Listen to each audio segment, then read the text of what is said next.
சென்னை அடுத்த கேளம்பாக்கத்தில் OMR சாலையில் உள்ள 14 தளங்களை கொண்ட அடுக்குமாடி குடியிருப்பின் 8வது தளத்தில் தீ விபத்து ஏற்பட்டுள்ளது. தீயை அணைக்கும் பணியில் தீயணைப்புத் துறையினர் தீவிரமாக ஈடுபட்டுள்ளனர். கூடுதல் தகவல்களை தருகிறார் எமது செய்தியாளர் ஸ்ரீராம். விவரங்கள் என?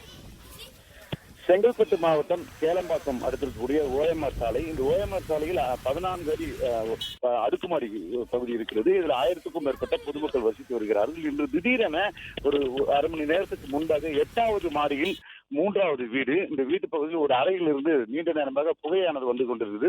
அப்பகுதியில் உடனுக்குடன் இந்த தீயணைப்பு வீரர்களுக்கு தகவல் கொடுத்தனர். அதன் பின்பாக தீயணைப்பு வருவதற்குள் உள்ளே முழுவதுமாக எரிந்திருக்கிறது. அந்த வீடு முழுவதுமாக எரிந்ததன் காரணமாக நெருப்பு கொழுந்துவிட்டு இருந்தது. இதில் அதிர்ச்சி அடைந்து அப்பகுதியை சேர்ந்த அடுக்குமாடி குடியிருப்புகள் வேக வேகமாக வெளியேற்றப்பட்டனர். இதன் பின்பாக அங்கு இருக்கக்கூடிய கேளம்பாக்கம் போலீசார் விரைவாக அப்பகுதிக்கு வந்து அவர்களை ஒழுங்குபடுத்த முடியும். அதே போல கூடுதலாக OMR சாலை மற்றும் ECR சாலையிலிருந்து 3 தீயணைப்பு வாகனங்கள் வந்தது. அந்த தீயணைப்பு வாகனம் மூலமாக தீயை அணைக்கும் பணியில் ஈடுபட்டு வருகிறார்கள்.